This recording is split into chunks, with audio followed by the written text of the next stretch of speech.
ಗೊತ್ತಾಗಿಲ್ಲ. ನೀರಾಗಿ ಹರಿಯುವವಳು ನಾನು. ನಿನ್ನ ಜಿಹ್ವೆಯಿಂದ ಪದ ಚಿಮ್ಮಲ್ಪಟ್ಟಂತಹ ವಾಕ್ಯವನ್ನು ಕೇಳಿದಾಗ ಸಿಕ್ಕಿದ್ದಲ್ಲ ಗಂಗೆ. ಈಗ ಮಾತು ಕೇಳ್ತೀಯ, ನೀನು ಒಂದು ನಾಯಿ, ಒಬ್ಬಾಕಿ ನಾಯಿ. ಹೌದಾ? ನಿಜ.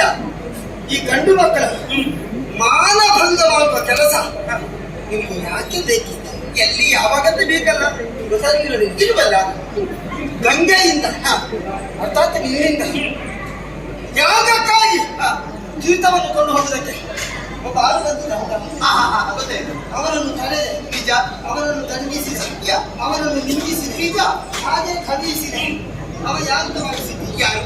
ಅವ ನಾ ಖಂಡಿಸಿದ ಆಳು. ಅದರಲ್ಲಿಯೂ ನನಗೆ ಬೇಸರ ಇರುತ್ತೆ. ಯಾವುದು? ಒಬ್ಬ ಕೆಲಸದವನ ಮೇಲೆ ಕೈ ಮಾಡುವುದಕ್ಕೆ ಮುಂದಾಗಿದ್ಯಲ್ಲ, ನಿನ್ನಂತವರಿಗೆ ಇದು ಭೂಷಣವ. ಅವನ ವರ್ತನೆಯೇ ಬೇರೆಯಾಗಿದೆ. ಬಹುಶಃ ನಿನ್ನ ಮನೆಗೆ ಯಾರು ಕೆಲಸಕ್ಕೆ ಇಲ್ಲ ಅಂತ ಗೊತ್ತಾಗ್ತದೆ. ನನ್ನ ಮನೆಯಲ್ಲಿ ಕೆಲಸಕ್ಕಿಲ್ಲ. ನಿನ್ನ ಮನೆಯಲ್ಲಿ ಒಬ್ಬ ಆಳು ಕೆಲಸಕ್ಕೆ ಇದ್ದದೆ ಹೌದು ತಾದ್ರೆ ನೀನು ಹೀಗೆ ಮಾಡ್ತಿರ್ಲಿಲ್ಲ. ಹರಿಯುವ ನೀರಿಗೆ ಆಡಬೇಕು. ಯಾಕೆ ಗೊತ್ತಾ? ಯಾಕೆ? ಒಬ್ಬ ಯಜಮಾನಿಯಾದವನಿಗೆ ಒಬ್ಬ ಕೆಲಸದ ಆಳನ್ನು ಮನೆಯಲ್ಲಿ ಇರಿಸಿಕೊಂಡು ದುಡಿಸಬೇಕು ಅಂತ ಇದ್ರೆ ಎಷ್ಟು ಕಷ್ಟ ಉಂಟು ಅಂತ ಅನುಭವಿಸಿದವನಿಗೆ ಮಾತ್ರ ಉಂಟು. ಅದು ನಿಮಗೆ ತುಂಬಾ ಕಷ್ಟ ಆಯ್ತು. ಹೊಡೆಯುವುದು ಬಿಡು, ಕಣ್ಣು ದೊಡ್ಡ ಮಾಡಿ ನೋಡಿದ್ರೆ ಸಾಕು. ಬರಲಿ ಸಮಯ ಇಲ್ಲ ಮನೆಯಲ್ಲಿ. ನಾಳೆ ನಿಮಗೆ ಸಮಸ್ಯೆ.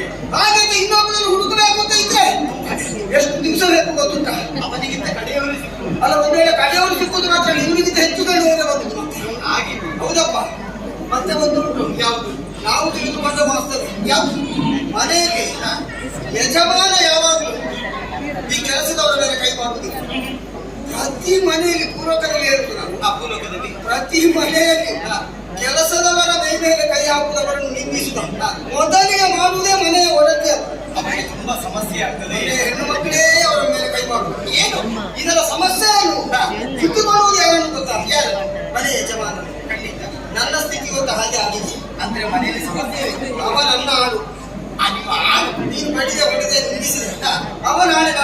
ಹೋದ್ರೆ ಅವನ ಜಾಗಕ್ಕೆ ನಾನೇ ಅದನ್ನು ತಗೊಂಡು ನೀನೇನು ಅಷ್ಟಕ್ಕೆ ಮುಗಿಸಿದ್ದಿ, ನನಗಿನ್ನಷ್ಟು ಕಷ್ಟ ಉಂಟು. ಸರಿ, ಅದಕ್ಕೆ ಅವನನ್ನು ಸಮಾಧಾನ ಪಡಿಸಿ ನಾನೇ ಹುಡುಕಿಕೊಂಡು ಬಂದವ.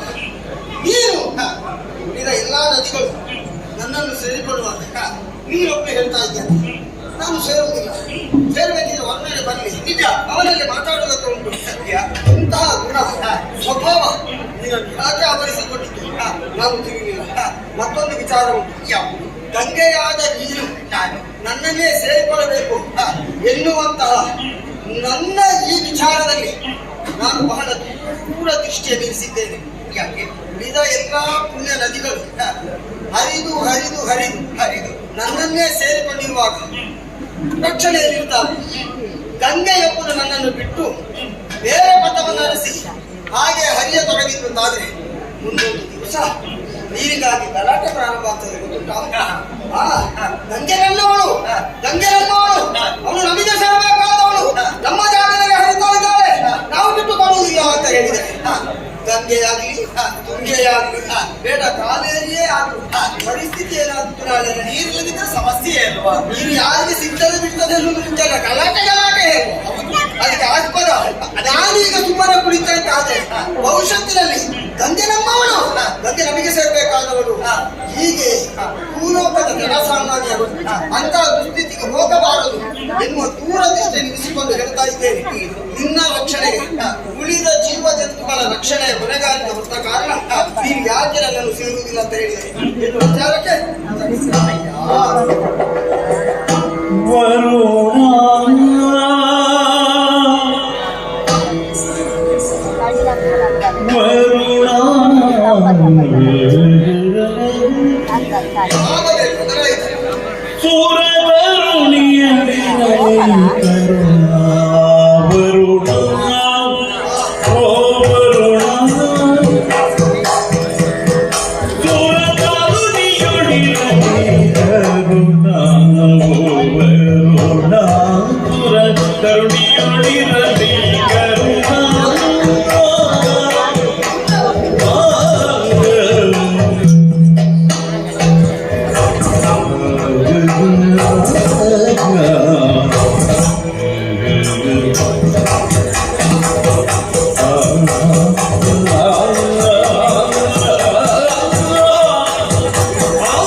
ಕರುಣಾಮಯನ್ನು ನಾನು ಅರ್ಥ ಮಾಡಿಕೊಂಡಿದ್ದೇನೆ. ಹೆಣ್ಣರದೇ ಇದು ಖಂಡಿತ ಆವಾಗಲೇ ಅರ್ಥ ಮಾಡಿಕೊಂಡಿದ್ದೇನೆ. ಮತ್ತೆ ತಾಳ್ಮೆಯಿಂದ ವ್ಯವಹಾರ ಮಾಡುವರು ತಾವು. ನಾವು ಕಾಣುವುದಕ್ಕೆ ಮಾತ್ರ ಇದೆ, ನಮ್ಮ ಮನಸ್ಸನ್ನು ಹೆಣ್ಣು ಮಕ್ಕಳಂತೆ ಇಲ್ಲಪ್ಪ. ನಿಮ್ಮ ಮುಖದಲ್ಲಿ ಕಾಣುತ್ತಾ ಉಂಟು, ನಿಮ್ಮ ಒಳಗೆ ಏನು ಇಲ್ಲ. ಅಂದ್ರೆ ಶುದ್ಧ ಮನಸ್ಸು ನಿಮ್ಮದ್ದು. ಹಾಗೆ ಅಂತರಾತ್ಮವು ಶುದ್ಧ ಇದ್ರೆ ಅಂತರಂಗ ಶುದ್ಧ. ಬಾಯಿಂದ ಬರುವ ನುಡಿಗಳು ಪರಿಶುದ್ಧವಾಗಿರುತ್ತಂತೆ. ಹಾಗೆ ನೀವು ಆಡುವುದು ಮಾತಲ್ಲ, ಅದು ಗಿಳಿ ಮಾತಿನಂತೆ ನೀವು ಮಾತಾಡುದು. ಅದನ್ನ ಹಾಗೆ ಹೇಳು, ಮಾತಲ್ಲ ಅಂತ ನಿಲ್ಲಿಸಬೇಡ. ಹಾಗಲ್ಲ, ಹಾಗೆ ಹೇಳುವುದಕ್ಕೆ ಜನವೂ ಅಲ್ಲ. ಒಂದು ಮಾತು ಹೇಳ್ಬೇಕಾ? ಹೇಳು. ಹೆಣ್ಣನ್ನು ಕಂಡಾಗ ಪುರುಷರೇ ಹೊರಳು. ಈಗ ನನಗೆ ಅರ್ಥ ಆಗ್ತಾ ಉಂಟು, ಪುರುಷರನ್ನು ಕಂಡಾಗ ಹೆಣ್ಮಕ್ಳು ಹೊಗಳಬೇಕು ಎನ್ನುವುದಾಗಿ. ಆದ್ರೆ ಕವಿ ಕಲ್ಪನೆ ಬೇರೆ ಆಯ್ತು. ಏನು ಎಲ್ಲಾ ಕಡೆ ಬರೆದಿರುವುದು ಹೀಗೆ. ಹೇಗೆ? ಪುರುಷರನ್ನು ಹೊಗಳುವುದಲ್ಲ, ಹೆಣ್ಣನ್ನು ಪುರುಷರ ಹೊಗಳುವುದು. ಹೌದು, ನನಗೀಗ ಅರ್ಥವಾಯಿತು. ನಿಮ್ಮ ಮನಸ್ಸಿನ ಭಾವನೆಯನ್ನು ಸ್ಪಷ್ಟವಾಗಿಸಿದವರು ತಾವು. ಹೇಳಿದ್ದೀರಲ್ಲ, ಆಳನ್ನು ಮಟ್ಟಂತಹ ಸಂದರ್ಭದಲ್ಲಿ ಬಡೆದೆ ನಿಂದಿಸಿದೆ ಬೈದೆ ಎನ್ನುವುದಾಗಿ. ಆಳುಗಳಿಗೆಲ್ಲ ಯಾತಪ್ಪ ಬಡಿ ಸತ್ಯ ಹೇಳ್ತಾರೆ. ನಮ್ಮ ಪ್ರತಿನಿಧಿಯಾಗಿ ಬಂದದ್ದಷ್ಟು ನಾವೇನು ಹೇಳಿದ್ದೇವೆ ಅದನ್ನಷ್ಟು ಬಂದು ನೀವು ಹೇಳಿದ್ದಾರೆ. ನಾನು ಮಾತಿನಿಂದ ಮಾತ್ರ ಬಡದಲ್ಲಿ ಕೈ ಎತ್ತಿಲ್ಲ. ಇಲ್ಲಪ್ಪ, ಅಲ್ಲ ನೀನು ಹೊಡೆದಿದ್ದು ತಮ್ಮ ಹೇಳೂ ಇಲ್ಲ. ಅವನ ಮನಸ್ಸು ಅಂತದ್ದಲ್ಲ. ಆದ್ರೆ ಅವನ ಸ್ಥಿತಿ ನೋಡುವಾಗ ಬೆಟ್ಟು ನಿಂತು ಬಂದಾಗಿತ್ತು. ಅವನ ಸ್ಥಿತಿ ಹಾಗೆ ಏನು ಮಾಡುವ ಪರವಾಗಿ ಹಾಗಿದ್ದ ನಿಮ್ಮ ಒತ್ತಾಯ ನನಗೆ ಗೊತ್ತಿರಲಿಲ್ಲ. ಬಹಳ ಪ್ರಾಮಾಣಿಕ ಅಂತವ ಒಂದು ನೋವಿನಿಂದ ನನ್ನ ಬಳಿಗೆ ಬರಬೇಕಿದ್ರೆ ಏನೋ ನಡೆಯಬಾರದು, ನಡೆದಿದೆ ಕಲ್ಪನೆ ನನ್ನದ್ದು. ಹಾಗೆ ಮಾಡುವುದಕ್ಕೆ ಬರವಾದ ಕಾರಣ ಏನು ಕಾರಣ? ಅವನೇಕೆ ಬರಬೇಕಿತ್ತು ಅಂದ್ರೆ ಬರಬಾರ್ದಿತ್ತ? ನೀವೇ ಬಂದ್ರೆ ಒಳ್ಳೆದಿತ್ತಲ್ಲ, ಇಷ್ಟೊತ್ತು ಆಗ್ತಿದ್ದ. ಯಾವಾಗ ಮುಗಿತಾ ಇದ್ದಿದ್ದು? ಎಲ್ಲಾ ಕಡೆಗೆ ಯಜಮಾನರೇ ಹೋಗುವಂತ ಪರಿಪಾಠ ಇಲ್ಲ. ಕೆಲವೆಲ್ಲ ಕೆಲಸಕ್ಕೆ ಏನಾದ್ರೂ ಕಾರ್ಯ ಆಗ್ಬಿಟ್ಟಿದೆ. ಆಳುಗಳನ್ನು ಕಳಿಸುವುದು. ಇಂಥದ್ದೊಂದು ಮಾಡಿಕೊಂಡು ಬಾ, ನೋಡಿಕೊಂಡು ಬಾ ಈಗ ಹೇಳಿ ಕಳಿಸು. ನೀವು ಯಾರಿಂದ ಆಗದಿದ್ರೆ ಮತ್ತೆ ಯಜಮಾನ ಬರು. ನೀವು ಕಳಿಸಿದ್ರು ಒಳ್ಳೇದಾಯ್ತು. ನಾನು ಹಾಗೆ ತೀರ್ಮಾನ ಮಾಡಿದ್ದು. ನಿನ್ನ ಆಕ್ಷೇಪ ಏನು? ಬೇರೇನಲ್ಲ, ಮೂಗನ್ನು ಎಳೆದಾಗ ಮುಖ ಯಾವ ರೀತಿ ಬರ್ತದೆ ಹಾಗೆ ಅವನನ್ನು ತಪ್ಪಿಸಿ ನೀವು ಬರ್ತೇನೆ ನಿರೀಕ್ಷೆ ನನಗೂ ಇತ್ತು. ಈಗ ಮೂಗನ್ನು ಹಿಡಿದು ಎಳೆದಾಗ ಮುಖ ಬರ್ತದೆ, ಹಿಡಿಲಿಕ್ಕೆ ಮೂಗು ಸಿಗಬೇಕಲ್ಲ. ಸಿಕ್ಕಿದ್ರೆ ಈಗ ದೊಡ್ಡ ಮೂಗಾದ್ರೂ ಹಿಡಿದು ಎಳಿಬಹುದು. ಇಲ್ಲಪ್ಪ, ಈಗ ಹಿಡಿಲಿಕ್ಕೆ ಸಿಗಲಿದ್ದ ಮೂಗಿದ್ರೆ ಏನ್ ಮಾಡ್ತೀವಿ? ಅಂತ ಮೂಗು ನಿಮ್ಮದಲ್ವಲ್ಲ. ಮಾತಿಗೆ ಮಾತಿಗೆ ಒಂದು ಮಾತು, ವಿಷಯ ಹಾಗೆ ಅಲ್ಲ. ಸರಿ, ಹಾಗಂತ ಹೇಳಿ ನನಗೆ ಅರ್ಥವಾಯಿತು ಮೊದಲೇ. ಅವನಿಗೆ ಏನಾದ್ರು ಮಾಡಿದ್ರೆ ನೀವು ಬರ್ತೀರಿ ಯಾಕೆ? ಹಾವಿನೇನಾಯ್ತು ಪ್ರಾಮಾಣಿಕರು ಬಂದಂತ ತಾವು ಎಷ್ಟು ನಿಂತು ಹೋಗಿದ್ದೀರಿ ನೋಡಿ. ಆಳನ್ನು ದಂಡಿಸಿದ್ರೆ ಅರಸ ಬರ್ತಾನೆ. ಖಂಡಿತ ಅರಸನೇ ಬರಬೇಕು ನಿರೀಕ್ಷೆ ನಾನಿದ್ದದವರು. ಈಗ ನಾನೇ ಯಾಕೆ ಬರ್ಬೇಕು? ಬಲವಾದ ಕಾಲ ಏನು? ಹೆಣ್ಣುಗಳು ಬಾಲ್ಯವನ್ನು ಕಳೆದ ಯೌವನದ ಹೊಸ್ತಿಲಿ ಕಾಲಿನ ಸಂದರ್ಭದಲ್ಲಿ ನಾನು ಅವರಿಗೆ ಆಸೆಗಳು ಮೂಡುವುದು ಸಹಜವಂತೆ. ಖಂಡಿತ ಆವಾಗ ಆಸೆ ಮುಗಿದಾಗ ಮೊದಲು ಹುಟ್ಟುವುದು ಏನು ಗೊತ್ತುಂಟಿ? ಅದು ಬೇಕು ಇದು ಬೇಕು ಸೇವೆಗೆ ಜನ ಬೇಕು ಅಂತಲ್ಲ ಅಪ್ಪ. ಭವಿಷ್ಯತ್ ಕಾಲದಲ್ಲಿ ನಾನು ಮದುವೆ ಆಗುವ ಗಂಡ ಹೇಗಿರಬೇಕು, ಹೇಗಿರ್ತಾನೆ, ಅವನ ಕೈ ಹಿಡಿದ್ರೆ ಹೇಗಾಗಬಹುದು, ಮುಂದೆ ನನ್ನ ಜೀವನದಲ್ಲಿ ಉಜ್ವಲತೆಯನ್ನು ಕಾಣಲಿಕ್ಕೆ ಸಾಧ್ಯ ಉಂಟು ಎನ್ನುವುದಾಗಿ ಪ್ರಥಮವಾಗಿ ಯೋಚಿಸ್ತಾಳಂತೆ. ಬಹುಶಃ ಕೋಟಿಗೊಬ್ಬರು ಇರುವುದು. ಕೋಟಿಗೊಬ್ಬರು. ಹೌದು. ಕೆಲವರು ಹಾಗಲ್ಲ, ಒತ್ತಾಯದ ಮೇರೆಗೆ ಮದುವೆ ಆಗುದು ಮತ್ತೆ ಅದನ್ನು ಬಿಟ್ಟು ಬನ್ನುದು. ನಮ್ಮದೆಲ್ಲ ಅಂತದ್ದಲ್ಲ. ಸಂಸ್ಕಾರದ ಹೇಗಿರಬೇಕು ಎನ್ನುವುದನ್ನು ಹಿರಿಯರಿಂದ ನೋಡಿ ನಾವು ಕಲಿತುಕೊಳ್ಬೇಕು. ಹರಿಯ ಮಗಳು ನಾನು. ನಿನ್ನ ಮದುವೆ ವಿಷಯ ನನಗೆ ಯಾಕೆ ಮಾತಾಡುದಮ್ಮ? ನಿನ್ನ ಮದುವೆ ಯಾರು? ನಿನ್ನ ಕಲ್ಪನೆ ಪ್ರಕಾರ ಮದುವೆ ಆಗ ಯಾರು? ಈಗ ನಾನು ಏನು ಹೇಳಿದೆ ಮದುವೆ ಅಂತ ಹೇಳಿದೆ? ಹುಡುಗ ಯಾರು ನೀವು ಕೇಳಿದ್ದೀರಾ? ಅಂತಿದ್ದವನಲ್ಲ, ಅವ ಪುಣ್ಯಾತ್ಮ ಆಗಿರ್ಬೇಕು. ಖಂಡಿತ ನನ್ನ ಕಣ್ಣ ಮುಂಭಾಗದಲ್ಲಿ ಇದ್ದಾನೆ. ಮಾತಾಡುದು ಜಾಸ್ತಿ ಸುಮ್ಮನೆ ನಾವು.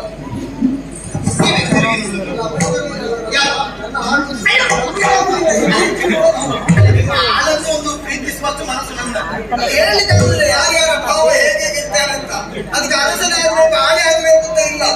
ಮನಸ್ಸು ಬೆಸೆಯುವುದಕ್ಕೆ ಗೊತ್ತಾ? ಹೌದಲ್ಲ? ಆ ಪ್ರೀತಿಗೆ ಕಣ್ಣಿಲ್ಲ ಅಂತ ಹೇಳುವುದಕ್ಕೆ ನಿಮ್ಮ ಮನಸ್ಸಲ್ಲಿ ಹೇಗಿರ್ಬೋದು. ನನ್ನ ಹೃದಯದಲ್ಲಿ ಬಂದ ಪ್ರೀತಿಯ ಬೇರೆ ಅಂತಿದ್ದವರಲ್ಲ ಸ್ವಾಮಿ. ಮತ್ತೆ ಜೀವನದಲ್ಲಿ ಮದುವೆ ಒಂದು ಮುಟ್ಟುತ್ತಾದ್ರೆ ಅದು ನಿಮ್ಮ ಜೊತೆಯಲ್ಲಿ ಆಗಬೇಕೆಂದು ನನ್ನ ಬಯಕೆ. ಅದಕ್ಕೂ ಮುಖ್ಯವಾದ ನೀವೇನು ಮಾತನ್ನು ಹೇಳಿದಿರಲ್ಲ, ಹೂ ಒಂದು ಅರಳುತ್ತದೆ, ಅದರಲ್ಲಿ ಮಗು ಇರ್ತದೆ. ಎಲ್ಲೋ ಇದಂತ ಪತಂಗದ ಹಾರಿ ಬಂದು ಅದರ ಮಗುವಿನ ಹೀರುವುದಕ್ಕೆ ಬರ್ತದೆ. ಏನು ಹೂ ಹೇಳ್ತದ, ನಾನು ಅರಳಿದ್ದೇನೆ, ನನ್ನ ಮಗು ಉಂಟು, ಬೇಗ ಬಾ ಅಂತ ಆಮಂತ್ರಣ ಕೊಡ್ತಾರೆ. ತುಂಬಿಗೆ ಹೇಳಿಕೆ ಕೊಡಬೇಕು ಅಂತ ಇಲ್ಲ. ಇಲ್ಲ, ಮಾಮರದಲ್ಲಿ ಚಿಗುರಿದ ಎಲೆಯನ್ನು ತಿನ್ನುವುದಕ್ಕಾಗಿ ಕೋಗಿಲಿಂದ ಬರುತ್ತದೆ. ತಿಂದು ಹೊಟ್ಟೆ ತುಂಬಿದ ಮೇಲೆ ಇಂಪಾದ ಗಾಯವನ್ನು ಹಡುತ್ತದೆ. ಏನು ಮಾಮರ ಮೊದಲೇ ಹೇಳಿರ್ತದೆ ಅದಕ್ಕೆ, ನನ್ನನ್ನು ತಿನ್ನುವಂತ ಹಾಡು ಇಲ್ಲವಲ್ಲ? ಇಲ್ಲ. ಹಾಗೆ ನನ್ನ ಮನಸ್ಸಲ್ಲಿ ಹುಟ್ಟಿದಂತ ಆಸೆಯೇ ಬೇರೆ. ಆಸೆಯನ್ನು ಪೂರೈಸಿಕೊಳ್ಳಕ್ಕೆ ಕಾರಣಕ್ಕಾಗಿ ಈ ರೀತಿ ಮಾಡಿದ ನಿಜ ಸಾಹಸ ಉಂಟು. ಗೊತ್ತುಂಟ ಯಾವುದು?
ನಿನ್ನನ್ನು ನಾನು ವರಿಸಬೇಕು. ಎಲ್ಲೋ ಹುಟ್ಟ ದೊರೆಯೊಂದು ನದಿಯಾಗಿ ಹರಿದು ಬಂದು ಕೊನೆಗೆ ಸಾಗರ ಗರ್ಭವನ್ನೇ ಸೇರುತ್ತದೆ. ಹೌದು, ಸಾಗರ ಗರ್ಭದಲ್ಲಿ ಯಜಮಾನಿಗೆ ಬೆರೆಯುವರು ತಾವಲ್ವಾ? ಖಂಡಿತ ಹೌದು. ಇವನಿಗೆ ಸೇರಿದ ತಪ್ಪೇನು? ನನ್ನನ್ನು ನೀನು ಸೇರಬೇಕೆನ್ನುವ ಅಪೇಕ್ಷೆ ಯಾವ ಕಾರಣಕ್ಕೂ ಅದು ಅಪರಾಧ ಅಲ್ಲ. ಸರಿ, ಹಾಗೆ ಅಂತ ನಿನ್ನನ್ನು ವರಿಸುವ ನಾನು ಬಹಳಷ್ಟು ಆಲೋಚನೆ ಮಾಡಬೇಕಾದ ಅವಶ್ಯಕತೆ ಉಂಟು. ಯಾಕಿಂತ ಬೇಕಲ್ಲ? ಯಾಕಂದ್ರೆ ಈ ಸೃಷ್ಟಿಯಲ್ಲಿ ಬೇರೆ ಬೇರೆ ವರ್ಗವನ್ನು ಭಗವಂತ ಸೃಷ್ಟಿ ಮಾಡಿದ. ಖಂಡಿತ ಹೌದಾ? ಯಾವುದಕ್ಕಾಗಲಿ, ಸರಸಕ್ಕಾಗ್ಲಿ, ಸಮರಕ್ಕಾಗ್ಲಿ, ಎಲ್ಲದಕ್ಕೊಂದು ಸಮಾನತೆ ಇರಬೇಕು. ನಮ್ಮಲ್ಲಿ ಸಮಾನತೆ ಇಲ್ವ ಈಗ? ಎಲ್ಲಿದೆ ಸಮಾನತೆ? ಯಾಕಿಲ್ಲ? ನಾವು ಯಾವ ವರ್ಗಕ್ಕೆ ಸೇರಿದವ? ಯಾವ ವರ್ಗ? ನಾವು ದೇವತೆಗಳ ವರ್ಗಕ್ಕೆ ಸೇರಿದ. ಸರಿ. ಅಷ್ಟದಿಕ್ಪಾಲಕರಲ್ಲಿ ನಾನು ಒಬ್ಬ. ಈಗ ನೀನು ಯಾರು? ಶ್ರೀಹರಿಯ ಮಗಳು. ಹೌದಾ? ಅವನ ಪಾದದಿಂದ ಜನಿಸಿದವನು ನೀನು. ಹಾಗಿದ್ರೆ ನಿನ್ನನ್ನು ಒಂದು ವೇಳೆ ನಾನೇ ಈಗ ಒಪ್ಪಿಕೊಂಡು ಮೆಚ್ಚಿಕೊಂಡು ಮದುವೆ ಆಗ್ತೇನೆ ಅಂತ ಹೇಳಿದ್ರೆ ಆ ನಿನ್ನ ಅಮ್ಮನಾದ ಶ್ರೀಹರಿ ಇದನ್ನು ಒಪ್ಪುವುದಕ್ಕೆ ಸಾಧ್ಯ ಉಂಟು? ಅದ್ರ ಬಗ್ಗೆ ನೀವು ಯೋಚನೆ ಮಾಡುದ? ಅದೇ ಯೋಚನೆ ಬಿಟ್ಟು ಬಿಡಿ. ಏನು? ನಾನು ಅದರಲ್ಲಿ ವಿಷಯ ಹೇಳ್ತೇನೆ. ನಾನಲ್ವಾ? ನನ್ನ ಅಪ್ಪನ ಮನಸ್ಸು ಕೇಳಿದ್ದೀರಾ? ಅವ್ರು ಯೋಚನೆ ಮಾಡ್ತಾ ಇದ್ದಾರೆ. ಗೊತ್ತುಂಟಾ ಎಂತದಾಗ್ತದೆ, ಎಷ್ಟೊತ್ತಿ ಆಗ್ತದೆ, ಏನಾಗ್ತದೆ ಮಗಳ ಕಥೆ. ಈಗ ನೀನು ಹೇಳಿದ್ರೆ ನಿನ್ನ ಅಪ್ಪ ಕೇಳ್ತಾರೆ. ಖಂಡಿತ ಕೇಳ್ತಾರೆ. ಏನ್ ಹೇಳಿದ್ರು ಕೇಳ್ತಾರೆ. ಹಾಳು ಮಾಡುವಳು ನಾನಲ್ಲ. ದೇವರ ಮಕ್ಕಳೆಲ್ಲ ಒಳ್ಳೆಯದನ್ನೇ ಮಾಡು. ಅಲ್ಲ ಈಗ ಮದುವೆ ವಿಚಾರದಲ್ಲಿ ಅಪ್ಪ ನಾನು ವೈದ್ಯರು ನನ್ನ ಮದುವೆ ಆಗ್ತೇನೆ ನಿನ್ನ ಅಪ್ಪ ನನಗೆ ಹೇಳಿದ್ರೆ ಇದನ್ನು ಆಲೋಚನೆ ಮಾಡುದಿಲ್ಲ. ಅವರಿಗೆ ಮೊದಲೇ ಗೊತ್ತಿರ್ತದೆ ಯಾವುದು ಹೇಗೆ ಬೇಕು ಅದನ್ನೇ ಆರಿಸಿಕೊಳ್ತಾಳ ಮಗಳು ಎನ್ನುವುದಾಗಿ. ನಾನು ಅದೆಲ್ಲ ಆಲೋಚನೆ ಮಾಡಿ ಮತ್ತೆ ಅವರು ಈ ಪ್ರಕಾರ ಈಗ ಅಪ್ಪ ನಾನು ಹೇಳಿದಾಗ ಕೇಳ್ತಾ ಇಲ್ಲ, ಮಕ್ಕಳು ಹೇಳ್ತಾ ಇದ್ದಾರೆ. ಇದು ಈಗಲೇ ಇಷ್ಟು ಮುಂದುವರಿದ್ರೆ ಇನ್ನು ಭವಿಷ್ಯತ್ತಿನಲ್ಲಿ ಇದು ಎಷ್ಟು ಮುಂದುವರಿಬಹುದು. ಹಾಗಾಗಿ ನಿಲ್ಲುವಲ್ಲ ಎಲ್ಲೂ ಕಲ್ಪನೆ ಇದ್ರೆ ಹೀಗೆ ಹಾಗೆ ಸಾಮಾನ್ಯ ಮನುಷ್ಯರಿಗೆ ಅದೇ ಹಾಗೆ ನಮ್ಮ ಆಯ್ತು. ಇನ್ನ ಬೇರೆ ನನಗೆ ಮಗನಿದೆ, ಒಪ್ಪಿಗೆ ಇದೆ. ನಿನ್ನ ಅಪ್ಪನನ್ನು ಒಪ್ಪಿಸ ಹೊಣೆಗಾರಿಕೆ ನಿನಗೆ ಇದೆ. ಆ ನಿರೀಕ್ಷೆಯಲ್ಲಿ ಆ ಕಾರ್ಯವನ್ನು ಮೊದಲು ಮಾಡು. ಬನ್ನಿ.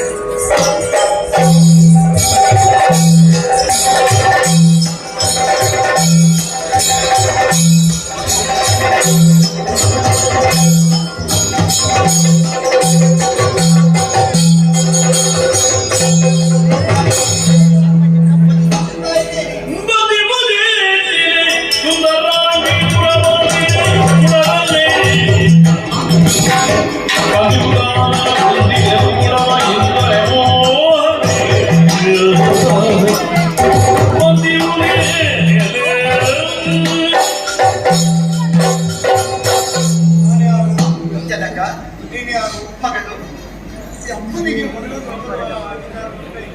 ಖಂಡಿತ ಉಂಟು.